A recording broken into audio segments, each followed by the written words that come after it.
Chaque semaine, on t'invite à explorer des sujets 100% féminins et surtout sans tabou. Entre confidences, partage d'expériences et discussions inspirantes, on te promet des conversations authentiques, bienveillantes et parfois un peu piquantes. Bienvenue sur le Sofa Rose! Bienvenue sur le Sofa Rose, Nathalie. On est super contente de t'accueillir. Merci. Donc, Nathalie est une femme d'origine française, passionnée par le bien-être et l'équilibre de vie.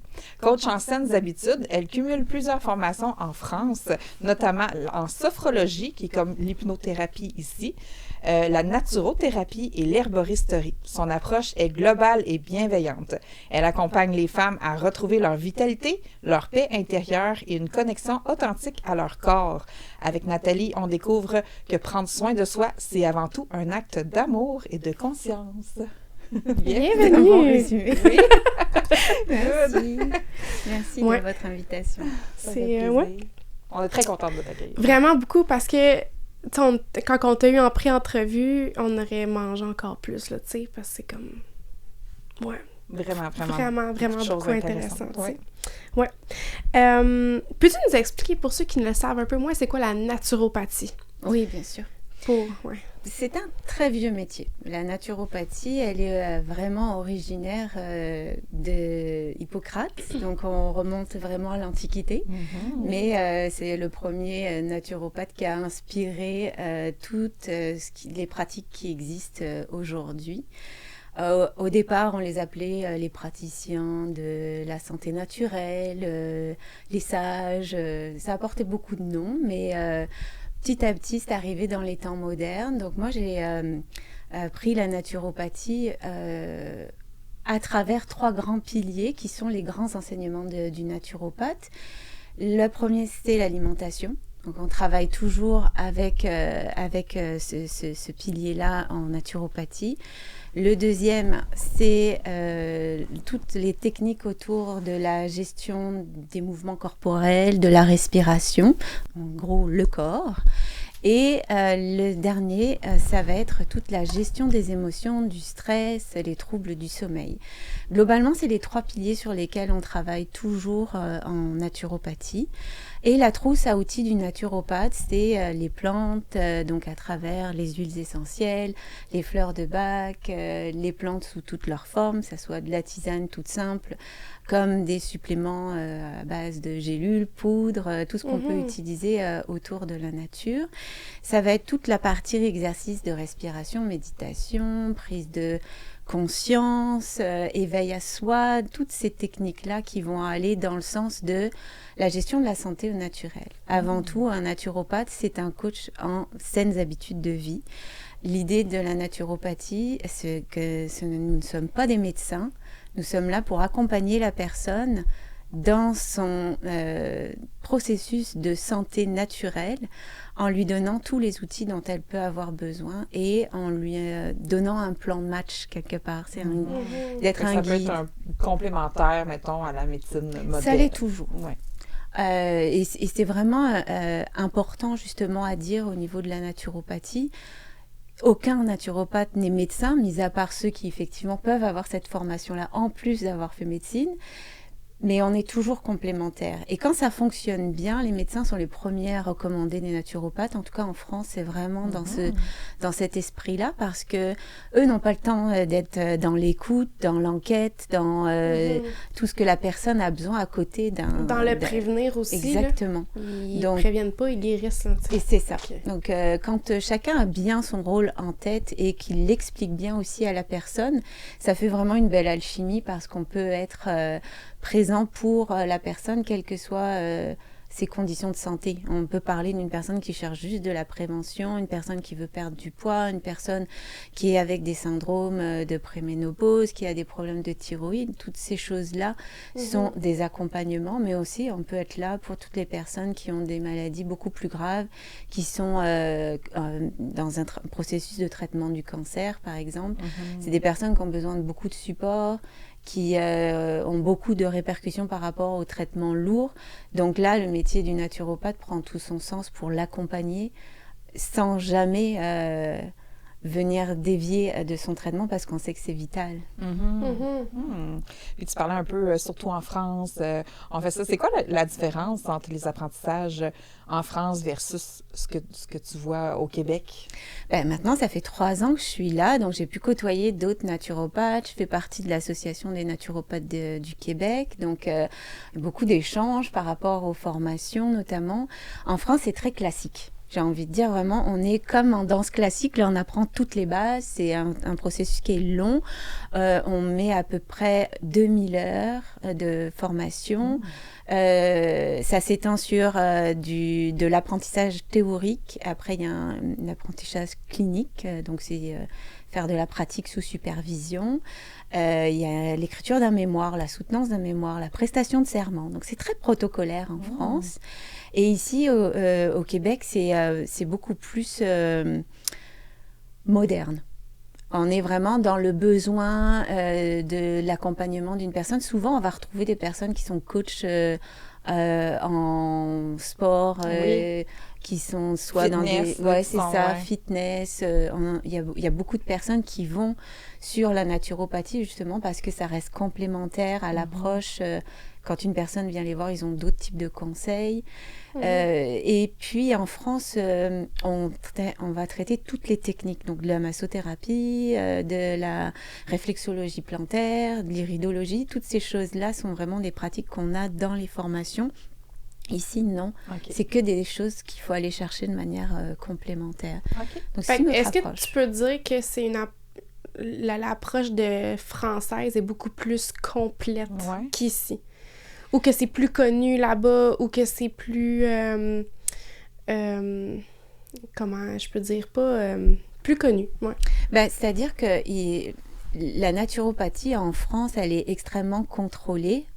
Parce que, comme tout métier, justement, qui est à la limite d'une frontière, souvent, il y en a qui la dépassent. Donc, il y a énormément de contrôle en France, ce qui fait que les écoles, elles ont beaucoup plus de structure parce qu'il y a des normes à respecter. Donc, la norme ISO en France, qui est une référence, c'est une obligation maintenant de plus en plus pour les écoles qui enseignent la naturopathie. Ici, au Québec, c'est pas encore le cas. On traverse la frontière en Ontario, c'est plus du tout la même façon de gérer la naturopathie. Ici au Québec, ça reste encore des pratiques qui sont pas forcément contrôlées. Il y a cette association des naturopathes qui existe, qui demande un minimum de formation, mais pour te donner un exemple, les 2000 heures de formation qui sont le minimum en France, ici à 300 heures, tu peux pratiquer la naturopathie. Donc vraiment, c'est beaucoup plus rapide. Oui. Ça ressemble un peu à l'Amérique, finalement, faire vite. Oui. Versus en Europe, l'autre côté, où est-ce que c'est vraiment plus traditionnel, plus lent. Tu sais, le rythme de vie est très différent. Là. Oui, complètement différent. Ça fait beaucoup de sens. Maintenant, tu nous as amené des petites huiles, des trucs. J'aimerais ça que tu nous en parles un peu plus par rapport au cycle féminin.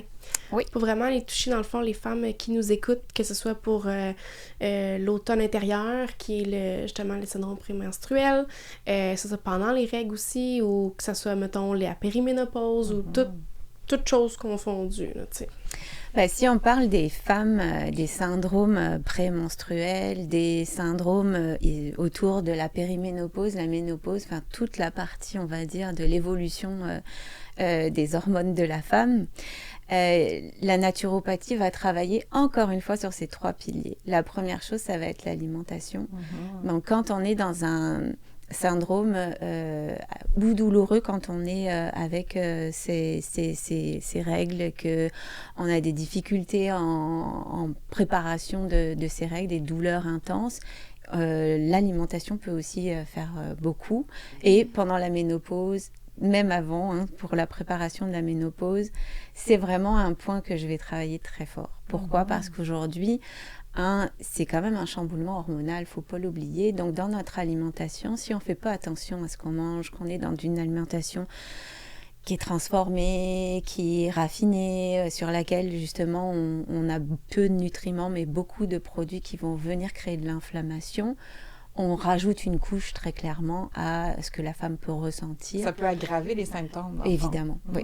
Ouais. Wow, c'est fou. Hein? Donc, moi, je préconise toujours de travailler sur l'alimentation anti-inflammatoire qui va être la référence et le régime méditerranéen. Je déteste le mot régime, mais il s'appelle comme ça. C'est une alimentation méditerranéenne. Moi, je préfère cette appellation-là. Mais si vous cherchez sur Google, vous allez trouver régime méditerranéen ou régime sénialé, qui sont vraiment pour moi les références. Il n'y a rien de fou quand on regarde, c'est juste l'équilibre d'une assiette où on va toujours mettre des légumes, on ne va pas aller chercher des légumes de l'épicerie qui sont morts parce qu'ils ont fait des kilomètres puis qu'ils arrivent dans une épicerie sans plus aucun nutriment. On va faire des choix raisonnés, raisonnables pour aller chercher des fruits, des légumes qui soient riches en nutriments, de la viande qui soit la moins difficile à digérer pour notre système digestif. Qu'est-ce qui serait le moins difficile à digérer? On cherche toujours les plus petits animaux. Pourquoi? Parce que la viande blanche, par exemple, va être la partie la moins grasse, on va dire, et la plus facile à digérer. Comme du poulet, mettons. Mettons, ça peut être du poulet, de la dinde. Après, plus les animaux sont gros, plus leur alimentation est souvent riche en hormones et en antibiothérapie. Donc, la viande, elle accumule tous ces déchets, entre guillemets.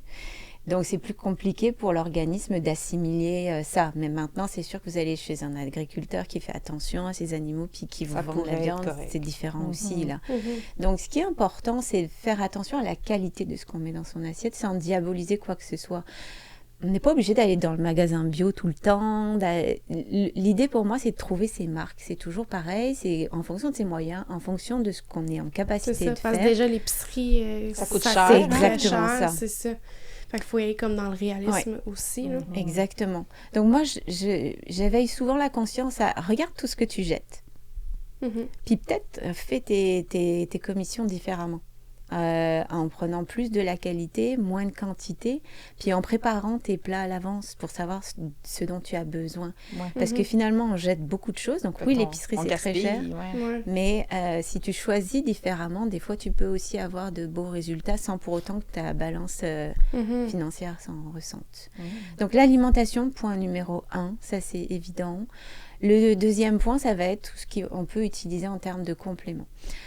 Faire attention aussi à tout ce qui est Google, ChatGPT, tout ce qu'on peut trouver sur Internet parce qu'on perd son sens dans tout ça. Et j'ai énormément de monde qui vient me voir en disant « je suis perdue ». Ils ont essayé à peu près tout ce qu'ils ont pu trouver. Et puis, il y a des choses, il ne faut pas l'oublier, la plante, c'est avant tout des cellules vivantes qui vont avoir des réactions avec notre corps. Il y a de la chimie dans les plantes et selon ce qu'on peut prendre, on peut faire tout l'inverse de ce qu'on cherche en termes de confort. Donc, prendre conseil. Mais évidemment, il y a des plantes qui sont énormément aidantes pour les femmes. Ça va être les plantes qu'on appelle adaptogènes. C'est celles qui vont apprendre à réguler, à rebalancer le corps.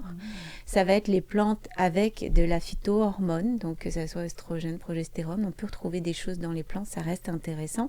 Mais là, encore une fois, on ne l'utilise pas n'importe comment. Parce que quand on a des plantes avec des phytohormones, ça réagit. Donc si on prend déjà un traitement hormonal, si on a des antécédents de cancer dans la famille qui sont d'origine hormonale, c'est vraiment pas les plantes qu'on va aller choisir.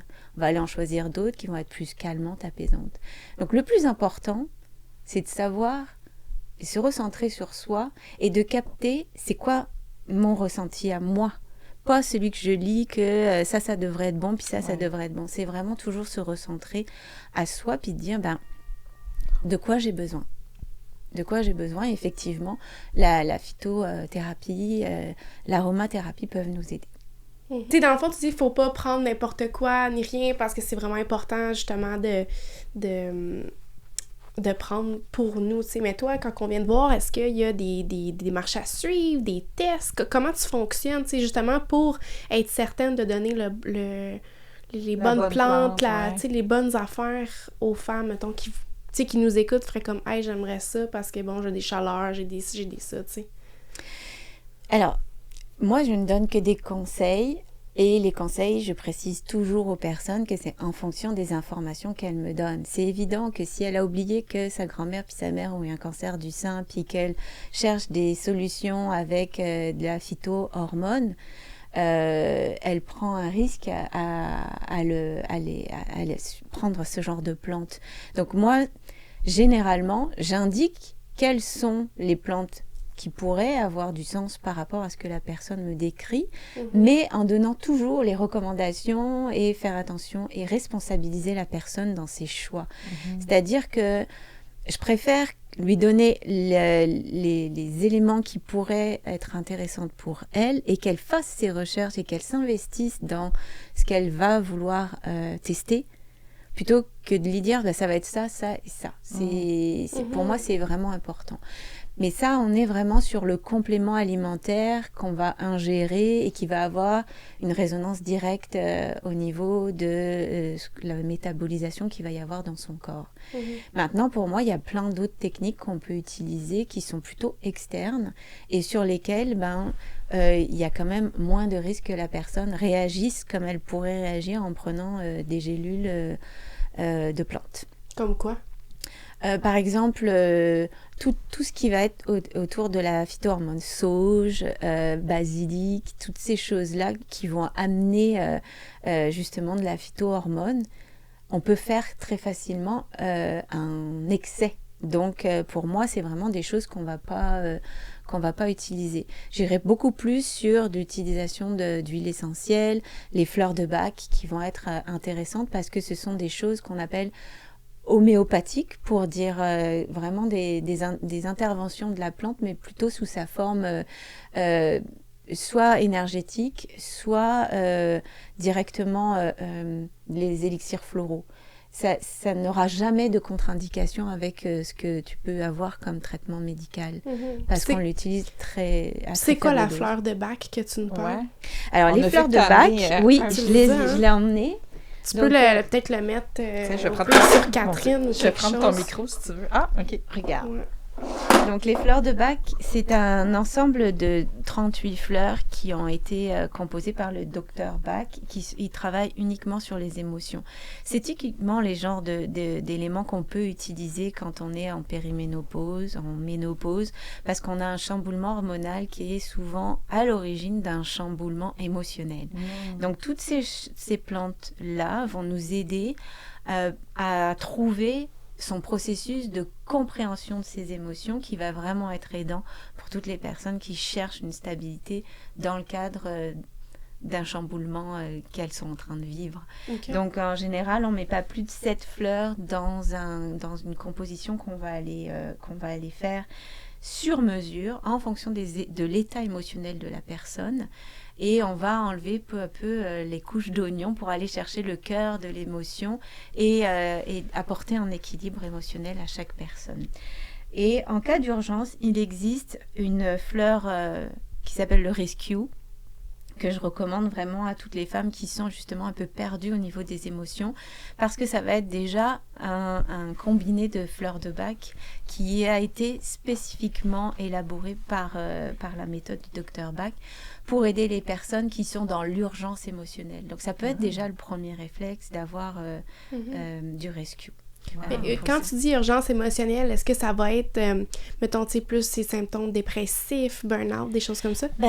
Je dirais que ça va être... je vais reprendre le micro si tu veux. Oui, un choc, un examen à passer, une mauvaise nouvelle, un jour où on se sent pas du tout aligné par rapport à ce qu'on ressent au niveau des émotions. Toutes ces choses-là qu'on peut avoir du quotidien où on se sent un peu dépassé, le Rescue, c'est vraiment quelque chose qui va immédiatement apporter un effet apaisant. On prend ça comment? Par la bouche? C'est un petit compte-gouttes, comme pour les fleurs de Bach, là, c'est ce que ça va être une petite bouteille où il y aura écrit Rescue. On l'ouvre, c'est un petit compte-gouttes et on met 4 gouttes sous la langue. Okay. Il existe aussi en spray et il existe même maintenant en pastille. Donc, il a vraiment été élaboré justement pour aborder...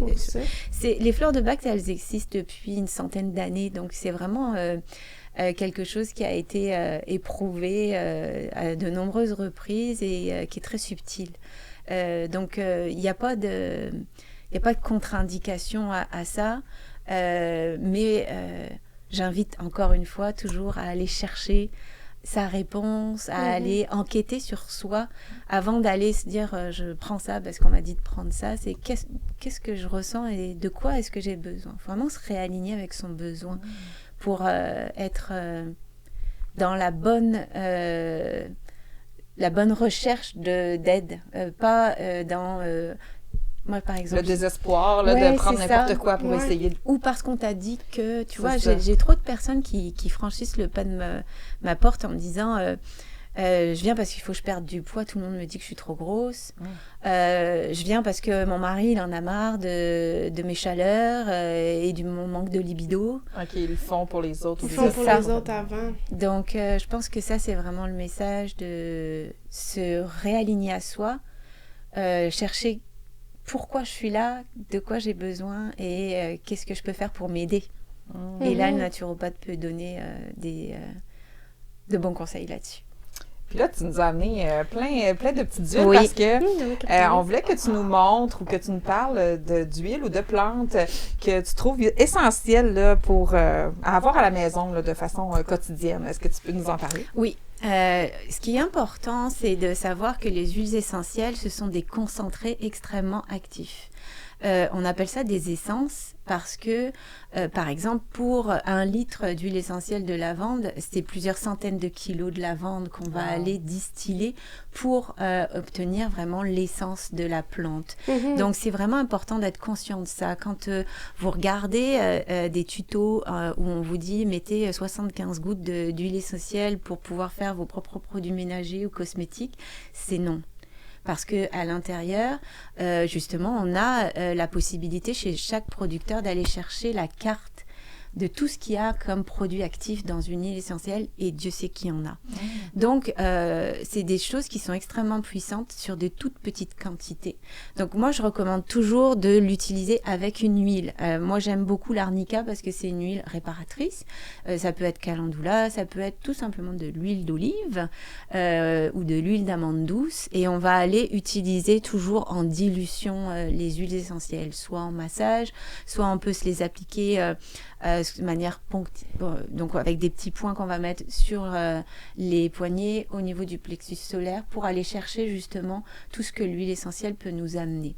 Donc dans le top 6 des huiles essentielles, menthe poivrée, c'est une huile assez tout-terrain. Elle va couvrir vraiment tout ce qui est autour de la sphère digestive.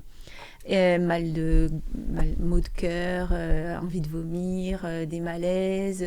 C'est une huile qui est très stimulante, elle est très fraîche. Donc également pour les syndromes menstruels, quand on sent qu'on a de la chaleur, c'est une huile qui va rafraîchir. Donc on peut se faire des petits massages. Il y a beaucoup de personnes justement qui ont des chaleurs pendant leur ménopause.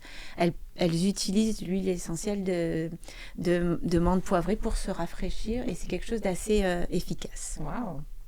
Le romarin camphré, c'est aussi une huile qui est intéressante pour tout ce qui va être autour des chocs, des douleurs. On est tombé, on s'est fait mal, on s'est tordu la cheville. Ça va être une huile très réparatrice et très anti-inflammatoire. Donc, on peut se faire des petits massages sur la zone douloureuse. Il y a une odeur qui est assez impressionnante, là, mais c'est assez efficace. Donc, c'est quelque chose qui est intéressant aussi à avoir à la maison. L'eucalyptus, c'est assez connu. On va vraiment l'utiliser sur toute la sphère ORL, donc toute la respiration, quand on est encombré. On peut un rhume aussi. Exactement. Donc on peut le mettre sur un petit mouchoir et puis le respirer de manière à dégager les voies respiratoires. Le Ravintsara, c'est le copain de l'hiver. C'est une huile qui est un bouclier immunitaire. Donc, quand il y a la grippe à la maison, la gastro à la maison, je conseille à tout le monde de mettre des gouttes de Ravintsara sur les poignets, de le respirer tranquillement. C'est une belle barrière. Donc, par exemple, quand vous prenez l'avion, c'est aussi quelque chose que vous pouvez utiliser pour éviter de prendre toutes les bactéries qu'il peut y avoir quand on prend le transport. Donc ça, c'est une huile qui est vraiment intéressante aussi. La lavande, c'est un grand calmant, donc on va l'utiliser vraiment pour tout ce qui va être stress, besoin de revenir au calme. C'est justement la plante qui va appeler au calme. Elle agit directement sur le système nerveux central, donc elle va aller apaiser tout de suite les tensions et le débordement qu'on peut J'en mets des fois, ressentir. moi, sur mon oreiller avant de dormir. Oui. Et le titri, c'est souvent l'ami des ados. Le titri, on l'utilise sur tous les boutons, par exemple. Donc, on peut connaître aussi le retour de l'acné quand on est en syndrome prémenstruel ou en péri et post-ménopause. Donc, le titri, ça va être une huile qu'on peut utiliser sur un Q-tip, par exemple, là, ce que font souvent les jeunes filles, pour se l'appliquer sur le bouton. Ça va être un grand désinfectant, cicatrisant et anti-inflammatoire. Donc, ça va éviter la rougeur autour du bouton. Wow. Donc, ça, c'est un peu la trousse de secours pour les huiles essentielles. Mais je le répète, on le met toujours à distance des enfants c'est quelque chose d'extrêmement concentré. Donc, on l'utilise avec conscience. Oui, ben oui. Wow, c'est tellement intéressant. On Vraiment. pourrait en parler des Genre heures. vraiment parce longtemps, que... tu sais. Moi, j'ai un petit truc, là, on pourra terminer un peu avec ça. C'est une huile qui a eu comme plusieurs huiles essentielles dedans. Puis ça s'appelle le calmeur. Puis moi, je le mets à ma fille le soir avant qu'elle aille faire dodo. Et je vois la différence qui est énorme entre avant que je lui donne, puis après. Puis c'est ça, on le met sur les poignets, faut que je le mette dans le cou, le dos, puis en dessous des pieds, puis elle devient, là... C'est puissant, ces remèdes-là. Ouais. Puis on n'en parle pas assez, je trouve, sérieusement. Puis on t'a regardé 4 heures de temps pour parler de plein d'affaires. Merci, Nathalie, d'être venue sur le Sofa Rose. On est tellement contents. Ça a été un coup de cœur pour toutes les deux quand on t'a rencontré la première fois. Puis tu nous as amenés dans ton bureau. Tu nous as ouvert justement les fleurs de bac, puis tu nous as fait piger. Ouais. Là, tu avais dit, ça, c'est intéressant. Puis là, tu nous avais dit qu'est-ce que ça disait sur nous, tu sais. Ouais. Sans vous connaître. Sans nous connaître. Oui, c'est ça. C'était vraiment spécial. Là, tu as amené 2 petites huiles ici. Oui, ça, c'est un petit cadeau que je vous ai amené. Donc, c'est un mélange d'huile que j'ai fait sous format... si tu veux l'ouvrir, tu peux ouvrir le tien. Donc, c'est un petit roll-on que vous avez et à l'intérieur duquel j'ai mis toutes les huiles essentielles de l'entrepreneur, de la femme entrepreneur. La femme entrepreneur. Donc, on va retrouver tout ce qui va être autour de la lavande, ylang-ylang, donc les fleurs qui vont être intéressantes d'un point de vue retour à soi, retour au calme, parce que c'est un peu montagne russe quand on est entrepreneur. On va retrouver du basilic parce que c'est le côté sacré de la femme. Donc, c'est aussi pour s'honorer, pour se rappeler pourquoi on fait ça et revenir aux sources, aux fondamentaux, pourquoi on a choisi d'être entrepreneur. Et puis, je vous ai mis aussi l'huile essentielle qui va être pour moi celle qui redonne de l'énergie, redonne de la confiance. C'est l'huile du lion, on va l'appeler. Donc celle-ci, c'est le basilic sacré. Wow, merci. Mais là, on applique comment, là? Ouais. Alors, les roll-on, c'est très facile. Vous l'appliquez sur le poignet et toujours, pareil, plexus solaire, ça reste le moment où vous sentez vraiment débordé. Ça va être l'endroit, on va dire, nœud des nerfs qui va nous aider à circuler plus rapidement. Mais ne serait-ce qu'en mettre un petit peu sur les poignets puis se mettre en exercice de respiration, par exemple, faire un petit carré respiration, ça peut vraiment aider. Wow. Merci Nathalie. beaucoup, Nathalie. On est oui. Fait qu'on va toutes pouvoir laisser tes coordonnées dans le lien de l'émission s'il y a des femmes qui ont envie de venir te consulter ou pour avoir un peu d'aide dans tout leur débordement d'émotions ou peut-être dans leur quotidien, tout simplement. Fait que merci. Avec plaisir. Merci de l'invitation. N'oublie pas de partager, de commenter ou de laisser un 5 étoiles pour nous aider à faire connaître notre podcast. On aimerait remercier nos commanditaires pour cette saison, Toiture Cou et Ricky Lovato.